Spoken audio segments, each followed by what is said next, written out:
Bonjour. Les tiges émergent des trous noirs au-dessous. Les fleurs nagent comme des poissons de lumière sur les eaux vertes. Cette splendide citation, extraite d'une nouvelle de Virginia Woolf, me permet d'introduire poétiquement l'une des approches les plus intéressantes de la gravitation quantique, j'ai nommé la gravité émergente. Mais d'abord, qu'est-ce que l'émergence au sens plus général du terme? Un concept devenu fondamental dans la science du XXIe siècle, l'émergence se manifeste lorsque des systèmes simples interagissent en nombre suffisant pour faire apparaître un certain niveau de complexité qu'il était difficile de prévoir en analysant ces systèmes pris séparément. Cette propriété se retrouve dans les domaines physiques, biologiques, écologiques, socio-économiques, linguistiques, etc. Enfin bref, dans tous les systèmes dynamiques qui comportent ce qu'on appelle des rétroactions. L'une des vertus évidentes de l'émergence, c'est de formaliser en langage moderne et sophistiqué la vague et vieille idée selon laquelle le tout est plus grand que la somme de ses parties. C'est une approche très riche qui prend le contre-pied du réductionnisme, cette position philosophique souvent présentée de façon péjorative, mais qui a néanmoins représenté une phase nécessaire dans le développement des sciences. Dans la conception matérialiste du monde, qui est aujourd'hui adoptée par la plupart des physiciens, l'amour, les émotions, la pensée, la création artistique, l'inspiration, tout le monde intérieur que nous ressentons, y compris le sens et le but que l'on peut donner à sa propre vie, résultent de nombreuses interactions entre des particules élémentaires. Alors cela semble évidemment à première vue très désenchanté, mais en fait rien ne vient contredire cette option philosophique qui est en outre étayée par certains développements de la science. Les physiciens pensent avoir atteint un haut degré de compréhension de toutes les interactions fondamentales qui peuvent se produire sur les échelles allant des particules élémentaires jusqu'à la taille de l'univers observable. Selon eux, la magie que beaucoup d'entre nous pouvons ressentir devant le monde n'est pas engendrée par des forces extérieures qui agissent sur nous de façon ésotérique. Nos vies et nos destinées ne sont pas gouvernées par des énergies mystiques, le mouvement de planètes ou des entités surnaturelles. Non, la magie de la vie provient de l'émergence. Et la spiritualité elle-même, qui a priori semble radicalement opposée au matérialisme, peut être considérée comme une propriété émergente, construite à partir de blocs élémentaires, mais bien matériels. Alors c'est le nombre en fait inimaginablement grand des interactions entre les éléments d'un système qui rend possible l'impression subjective donc de magie. Alors, décrire par exemple l'amour romantique par l'échange mutuel d'ocytocine, vous savez, c'est cette hormone essentielle à l'épanouissement et au développement de l'être humain, bon, ça ne rend pas plus trivial ou vulgaire ce qui est sans doute la plus haute manifestation de l'activité humaine, l'amour, ne serait-ce que parce qu'elle met en jeu la danse concertée de plus de molécules qu'il n'y a d'étoiles dans tout l'univers observable. Et ce nombre dépasse tous les standards astronomiques. Il y a environ 100 000 milliards d'atomes dans chaque cellule humaine et 100 000 milliards de cellules dans chaque être humain. Alors en outre, le nombre d'interactions possibles augmente exponentiellement avec le nombre d'atomes. Et dans cette conception, ce sont les propriétés émergentes de ce gigantesque ensemble d'entités interagissantes qui constituent nos pensées, nos aspirations, nos émotions. En principe, il serait possible d'utiliser un ordinateur suffisamment puissant pour simuler les interactions de cette myriade d'atomes et reproduire toutes nos perceptions, nos expériences, nos émotions. Oui, mais enfin, simuler, ce n'est pas comprendre. Loin de là. Cela signifie seulement que l'on a identifié un nombre suffisant de parties d'un système complexe et de leurs interactions pour en reproduire quelques apparences. C'est l'une des raisons pour lesquelles les monts et merveilles, ou les cauchemars, plutôt selon mon point de vue, que nous promettent aujourd'hui les chantres de l'intelligence artificielle sont un leurre. Et ceci constitue à la fois en fait le triomphe et la tragédie de la plus ancienne et plus efficace méthode utilisée jusqu'alors en science, l'analyse, c'est-à-dire comprendre une chose en tant que simple somme de ses parties et de leurs interactions. Alors on a beaucoup appris et bénéficié de cette méthode réductionniste, mais on a aussi découvert ses limites. Quand le nombre de parties d'un système devient gigantesque, Eh bien, à l'instar des atomes constituant un corps humain, eh bien, l'analyse réductionniste échoue à comprendre l'ensemble, comme on le constate couramment d'ailleurs en médecine. Pourtant, le système émerge bel et bien de ces parties et de leurs interactions via un empilement hiérarchisé, ce qu'on va appeler des strates, correspondant chacune à un certain niveau de compréhension scientifique. Et ce sont les rétroactions qui existent entre les strates qui rendent inopérante l'analyse réductionniste. Les strates émergentes du monde correspondent grossièrement à une certaine hiérarchie entre les principales disciplines de la science. La physique atomique émerge de la physique des particules et de la théorie quantique des champs. La chimie émerge de la physique atomique, la biochimie de la chimie, la biologie de la biochimie, les neurosciences de la biologie, les sciences cognitives des neurosciences, la psychologie des sciences cognitives, la sociologie de la psychologie, l'économie de la sociologie, enfin ainsi de suite.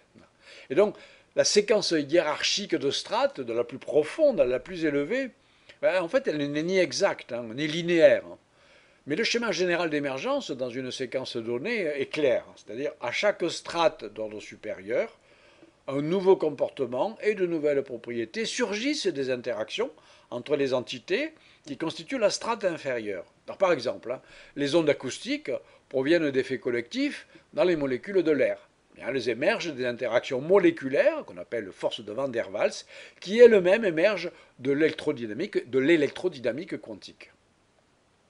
Alors, très généralement, il est efficace de commencer à décrire une entité physique ou autre à l'aide de principes issus de la même strate de compréhension, qui va donc jouer le rôle d'une certaine échelle de résolution. Alors, par exemple, les propriétés chimiques des ensembles moléculaires, par exemple l'acidité, disons, relèvent d'une certaine strate de la hiérarchie et en première approximation peuvent être décrites et modélisées à partir des principes dérivés de cette même strate. Mais on peut affiner la compréhension en faisant appel au principe de la strate immédiatement sous-jacente, qui est en l'occurrence celle de la physique atomique. Mais ce n'est pas la peine de descendre deux strates plus bas et d'utiliser les principes de la physique des particules pour comprendre l'acidité. Alors dans la hiérarchie des strates, chaque saut vers une strate supérieure s'accompagne généralement d'un accroissement de la complexité, et les complexités se composent entre elles. Et en termes thermodynamiques, les compositions de la complexité et l'activité qui en émerge à un niveau supérieur requièrent une source d'énergie disponible pour la nourrir et un espace pour absorber la chaleur résultante. Si la source d'énergie disparaît, ou si la chaleur ne peut pas être évacuée, la complexité décroît, ce qui se traduit donc par une augmentation d'entropie, c'est-à-dire une perte d'information. Alors au sein d'un environnement viable, à chaque niveau supérieur d'émergence, la complexité et le comportement sont modelés par l'évolution à travers la sélection naturelle. Alors, les aspirations humaines, le sens que l'on donne à la vie, les projets que l'on y fait, existent en fait en tant qu'aspect émergent de la psychologie favorisée par la sélection naturelle. L'émergence exclut donc tout recours à une influence surnaturelle. Elle suffit à créer le mystère du vivant à partir des blocs de construction de la matière inanimée. Alors, chaque fois que l'on a acquis une certaine compréhension des phénomènes, à un certain niveau de la hiérarchie, on a tendance à oublier les niveaux inférieurs, qui en sont pourtant la source profonde. Mais ils sont bel et bien là. Toutes les entités de nos mondes intérieurs et extérieurs ne sont que des structures émergentes, issues de nombreuses strates sous-jacentes, chacune reposant sur un fondement scientifique compréhensible. Alors il en résulte une question importante. Est-ce qu'il existe un niveau fondamental ultime dans la hiérarchie? Et si oui, est-ce que nous sommes prêts de le connaître? La relativité générale est le modèle standard des particules, parce qu'il faut bien y revenir tout de même après cette introduction plutôt philosophique. Donc la relativité générale et le modèle standard des particules sont actuellement, on l'a vu, les descriptions de la nature les plus fondamentales dont on dispose. Et tout ce qui n'est pas contenu dans ces deux piliers de la physique du XXe siècle est considéré comme émergent. Et même si cela peut heurter beaucoup de sensibilité et d'idéologie, en tout cas à ce stade de nos connaissances, il en est ainsi des cellules vivantes, du cerveau, du libre arbitre, etc., qui tous découlent fondamentalement du fait que nous sommes constitués d'un nombre gigantesque de particules interagissant selon les quatre forces connues de la nature. La question suivante qui se pose, c'est de savoir si ces deux théories, relativité générale et théorie quantique des champs, émergent elles-mêmes de quelque chose de plus profond. Eh bien, nombre de physiciens théoriciens d'aujourd'hui pensent que oui. Et donc, concentrons-nous maintenant sur la gravité, donc, qui est le sujet de cette série de vidéos pour parler de ce qu'on va appeler la gravité émergente, ou encore mieux, la gravité anthropique. Alors, toute théorie dans laquelle la relativité générale est dérivée d'une théorie plus fondamentale, c'est un exemple de gravité émergente. Alors, ce terme générique, gravité émergente, il est suffisamment vague en fait pour rassembler un grand nombre de théories dans lesquelles la gravité n'est pas vraiment une interaction fondamentale. Un problème majeur qui se pose avec ce type de théorie, c'est que dès lors que l'on tente d'obtenir la gravité comme un phénomène émergent d'une hypothétique étoffe sous-jacente, eh bien, cette dernière définit un référentiel privilégié. Et comme je l'ai déjà dit à propos de la gravité quantique à boucle, cela viole l'invariance de Lorentz, c'est-à-dire l'équivalence entre tous les référentiels, qui est l'un des postulats de base de la relativité générale, que l'on sait être vérifié expérimentalement à une très très haute précision. Alors une exception toutefois, c'est à cette théorie de la gravité émergente, c'est la gravité anthropique, qui est une brillante idée qui a été avancée en 1995 par le physicien américain Ted Jacobson. Alors inspiré en fait par les travaux de Bekenstein et de Stephen Hawking sur l'entropie des trous noirs, dont j'ai parlé plusieurs fois dans des vidéos précédentes, Jacobson a approfondi en fait le lien très étroit qu'il y a entre la gravité et la thermodynamique. Et il a prouvé que les équations du champ d'Einstein, décrivant donc la gravité relativiste, pouvaient être déduites en fait de pures considérations thermodynamiques combinées avec le principe d'équivalence, je vous rappelle, selon lequel les effets d'une accélération sont identiques à ceux d'un champ gravitationnel. Alors c'est un résultat profond. La thermodynamique montre que les propriétés d'un système physique, constitué d'un grand nombre de petits éléments, peuvent être comprises en fait indépendamment des détails des constituants fondamentaux. Alors si la gravité lui ressemble, elle pourrait donc ne pas être non plus une force fondamentale, mais apparaître comme la simple résultante d'un grand nombre de petits corps en interaction. Oui, mais alors, ce serait quoi ces petits corps en interaction? Ce seraient les petites boucles élastiques en vibration, censées décrire les gravitons, les quantas de l'interaction gravitationnelle, dans la théorie des cordes. Certains le diront. Mais en fait, il y a une quantité d'autres tentatives pour expliquer les gravitons en termes de quasi-particules qui émergent à leur tour d'unités encore plus fondamentales dont l'espace-temps serait fait. Alors l'idée, elle a fait son chemin. La gravité émergente est revenue sur le devant de la scène en 2010 quand Erik Verlinde, qui est un expert en théorie des cordes à l'université d'Amsterdam aux Pays-Bas, a repris le concept de Jacobson, le concept de gravité anthropique. C'est-à-dire que de même que la température résulte du mouvement de particules microscopiques, la gravité émergerait des variations des bits d'informations fondamentaux qui sont encodés dans la structure intime de l'espace-temps. Alors cette proposition n'était pas nouvelle en fait, contrairement à ce qui est souvent présenté. Dans les années 2000, un chercheur sino-américain qui s'appelle Xiaogang Wen avait avancé un modèle déjà dans lequel l'espace-temps, la matière, les cellules vivantes, les neurones, et en fait toutes choses, étaient constituées de ce qu'on appelle des qubits, c'est-à-dire des bits quantiques. Alors c'est quoi? Eh bien, contrairement à un bit classique, qui se trouve soit dans l'état 0, soit dans l'état 1, eh bien, un bit quantique, un qubit, c'est dans une superposition quantique des états 0 et 1 qui sont pondérés par des coefficients. Voilà. Et en termes mathématiques, ça se décrit par une fonction d'onde. Donc lorsqu'on mesure l'état d'un qubit, sa fonction d'onde est réduite, la superposition d'états disparaît et le qubit observé prend de façon aléatoire, mais avec des probabilités liées au coefficient de la fonction d'onde, soit la valeur 0, soit la valeur 1, comme on s'y attend pour un objet usuel, classique. Alors un élément essentiel de cette théorie, c'est la possibilité que les qubits soient intriqués. Alors qu'est-ce que ça veut dire? Eh bien, deux qubits forment un système intriqué lorsque leurs fonctions d'onde sont liées. Et ça, même si les qubits sont très éloignés l'un de l'autre. Alors qu'est-ce qui se passe lors de la mesure dans un système intriqué? Alors considérons par exemple un système intriqué formé de deux qubits dont les états sont toujours opposés quand on les mesure. Par exemple, si l'un vaut 0, l'autre vaut 1.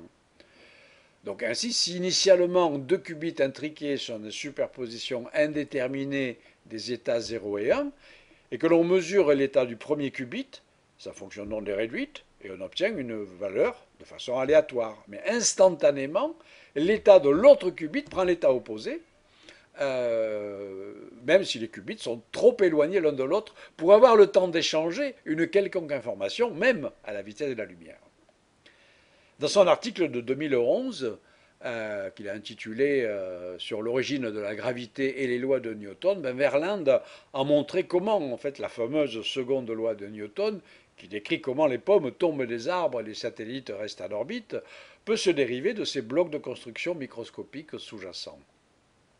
Et dans une généralisation relativiste, il a montré un peu plus tard que l'intrication de qubits voisins dans un réseau donne naissance à un espace-temps plat, comme l'espace-temps de la relativité restreinte. Oui, mais la présence de matière perturbe la structure d'intrication et elle produit des défauts qui courbent l'espace-temps. Ça veut dire que la gravité émergerait de cette manière et conduirait à des prédictions légèrement différentes de celles de la relativité générale. Du coup, on peut penser que la théorie peut être testée. Alors, dans un article de 2016, Verland a développé ses idées et il y a ajouté certaines considérations issues de la théorie des cordes, comme notamment ce qu'on appelle le principe holographique, qui avait été introduit précédemment par son tuteur et prix Nobel de physique 1999, Gerhard Hooft. Alors selon ce principe, je rappelle que toute l'information qui est contenue dans l'univers entier peut être décrite sur une sphère imaginaire géante qui entoure l'univers, qui l'enveloppe d'une certaine manière. Et Verland donc argumente que cette idée n'est pas quand même tout à fait correcte, parce que selon lui, il y a une partie de l'information qui est contenue dans l'espace lui-même, pas seulement sur son enveloppe. Et en étudiant les effets de cette information additionnelle sur la matière ordinaire, Verland est parvenu à une conclusion assez étonnante. C'est la suivante. Alors que la gravité ordinaire peut être codée en utilisant l'information sur la sphère imaginaire qui enveloppe l'univers, l'effet de cette information additionnelle dans la texture même de l'espace reproduit une forme d'énergie sombre, celle que l'on pense être responsable de l'accélération de l'expansion de l'univers qui est aujourd'hui observée. Donc l'énergie sombre serait une énergie thermique associée à des intrications de qubits à grande distance. La présence de matière perturberait ces intrications à grande distance, rendant inopérante l'énergie sombre dans les régions justement où la matière est présente. Mais en revanche, dans ces zones, l'énergie sombre essaie en quelque sorte de se rétablir en exerçant une force sur la matière qui serait équivalente à une force d'attraction gravitationnelle supplémentaire, celle que l'on attribue d'ordinaire à ce qu'on appelle la matière noire non baryonique. Donc dans ce modèle, la matière noire ne serait qu'une illusion résultant de la dynamique qui lie l'énergie sombre et la matière baryonique tout à fait ordinaire. Donc Verland a calculé que cet effet commencerait à être perceptible à l'échelle des galaxies et qu'elle influerait sur la courbe des rotations des galaxies spirales au point d'expliquer, sans avoir recours aux hypothétiques particules de matière noire exotique, dont j'ai parlé dans des vidéos précédentes, expliquer donc pourquoi les régions externes des galaxies spirales, comme notre propre Voie lactée, tournent beaucoup plus vite autour du centre qu'elles le feraient sous l'influence de la matière ordinaire constituée seulement d'étoiles et de gaz interstellaires. Alors, à première vue, la théorie de Verland présente des traits analogues aux théories de gravité modifiée. comme la théorie monde, qui a été introduite de façon un peu ad hoc par Milgrom en 1983, dont j'ai parlé. Toutefois, alors que Monde adapte les paramètres de la théorie pour s'accorder aux observations, la théorie de Verlinde repose, elle, sur des principes premiers, des principes fondamentaux. Donc l'idée, en tout cas pour moi, elle est plus séduisante. Voilà. Mais il reste évidemment beaucoup à faire, et notamment mettre la théorie à l'épreuve d'autres tests observationnels. Alors à cet égard, une première étape semble avoir été franchie récemment, enfin l'an dernier en tout cas, par Margot Brouwer, voilà, et ses collègues de l'université de Leiden, toujours aux Pays-Bas. Ils ont étudié 30 000 galaxies qui déforment l'image des galaxies qui sont situées à l'arrière-plan par les fameux effets de lentilles gravitationnelles faibles, comme le prédit la relativité générale. Alors, cet effet est habituellement interprété comme la déformation de l'espace-temps, et donc la trajectoire d'un rayon lumineux émis par les sources d'arrière-plan, qui est due donc à de la matière noire non baryonique qui entourerait ces galaxies. Alors les chercheurs donc, de Leyde ont comparé la mesure de la masse des galaxies qui servent de lentilles avec les prédictions de la théorie de la gravité émergente de Verlinde sur la déformation des galaxies d'arrière-plan. Et bon, ils ont trouvé un bon accord entre les observations et les calculs. Alors si la théorie de Verlinde, qui est encore en construction, s'est avérée donc valable sur le plan mathématique et sur celui de l'observation au moins des courbes de rotation des galaxies spirales, la prochaine étape consiste à construire une théorie capable de décrire l'évolution de l'univers primordial dans les fameux modèles de Big Bang. Actuellement, les modèles qui incorporent la matière noire prédisent correctement les variations de température qui sont observées dans le rayonnement de fond cosmologique. Et ces fluctuations sont la marque des conditions qui régnaient 400 000 ans après le Big Bang, je l'ai dit plusieurs fois. Leur spectre indique comment le plasma primordial a oscillé sous l'effet de la contraction, qui était imposée par la force de gravitation, et de la répulsion, qui, elle, était engendrée par la pression des photons, des particules de lumière. Et donc, c'est avec l'hypothèse de la matière noire que l'on décrit le mieux ce qu'on appelle donc ces oscillations acoustiques de baryons, qui sont mesurées par différentes expériences, notamment par le télescope Planck. Alors la théorie monde, en fait, et ses variantes relativistes échouent à les reproduire. Eric Verlinde pense que sa théorie peut, elle, y parvenir, mais à l'heure actuelle, il n'a pas développé de modèle dynamique prenant en compte l'évolution de l'univers. Sa description restitue correctement les conditions actuelles, où la densité d'énergie du cosmos est dominée par l'énergie sombre, mais comme ce n'était pas le cas en fait à l'époque de l'émission du rayonnement de fond cosmologique. Donc voilà un petit peu le point très provisoire de cette situation. Donc la matière noire est-elle une illusion du fait que la gravité serait émergente? Alors malgré l'enthousiasme que l'idée a déclenché dans une partie de la communauté astrophysique, opposée à l'idée de matière noire, et malgré aussi les coups de projecteur médiatiques sur son auteur Eric Verlinde, la question est encore très très loin d'être tranchée, mais mérite vraiment d'être approfondie. À bientôt pour une prochaine vidéo.